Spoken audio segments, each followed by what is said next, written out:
All right, this is week 5, and I'm doing problem called an electron in a diode. And in the problem, we have a diode, which consists of a cylindrical cathode in the middle that's emitting electrons, and then an anode on the outside. This is the cylindrical anode, that's the outer cylinder. We're given the radiuses of each cylinder, but they're actually not needed, so I haven't written them down.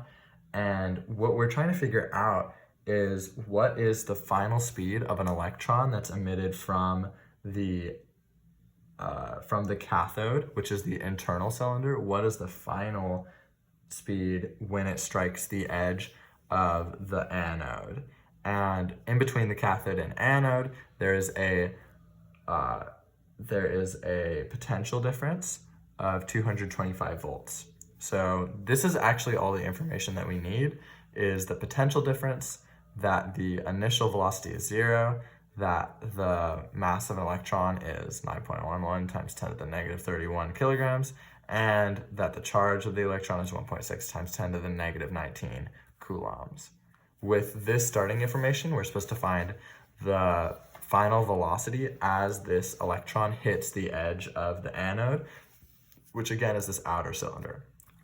So what we start with is knowing that the energy is going to be conserved within this system of an electron going from the inner part of this cathode, the inner part of this electrode, which is on the cathode, to the anode on the outside.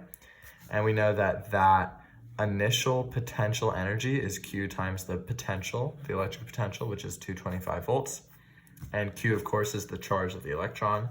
We also know that the final energy is going to be 1/2 mass of the electron times the final velocity of the electron squared, because all of the initial energy that was in the form of electric potential energy is now going to be converted to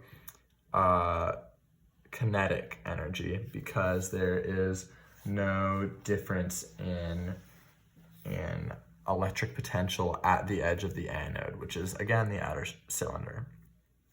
So once we know the initial energy and the final energy, we can set them equal to each other and then solve for the final velocity. It's as simple as that. We multiply by 2 and divide both sides by m, and then we get the final velocity is equal to the square root of 2 times the charge of the electron times the voltage. This should be clear. It's the voltage difference, so it's the potential difference over the mass of that electron. So then we plug in our values: mass of electron, charge of electron. Here I can put little e's here if that makes it more clear. I'm not sure if it does, but we just plug in our values and we get a final velocity of 8.9 times 10 to the 6 meters per second. So that is the final velocity of the electron as it hits the anode, which is the outer cylinder in this whole thing, which is called an electrode. So basically this problem was an application problem. So that's what was a little bit difficult. It introduced this new idea of electrodes and diodes and anodes and cathodes, and it's just a little bit confusing because this is stuff that we haven't been exposed to, and I'm sure I got some of it wrong, but the physics part of it was really making sure we knew how to apply conservation of energy and knew how to apply this principle right here, where the electric energy, the electric potential energy, is equal to the charge times the voltage, or the potential difference in volts. So knowing how to apply those two, we could solve for our final velocity, and that was really like the conceptual part from our physics chapter that we needed to apply. I definitely had trouble like sifting through the extra material that was part of the real world application, but once I had boiled it down to the physical concepts that we learned in our book, it became pretty easy.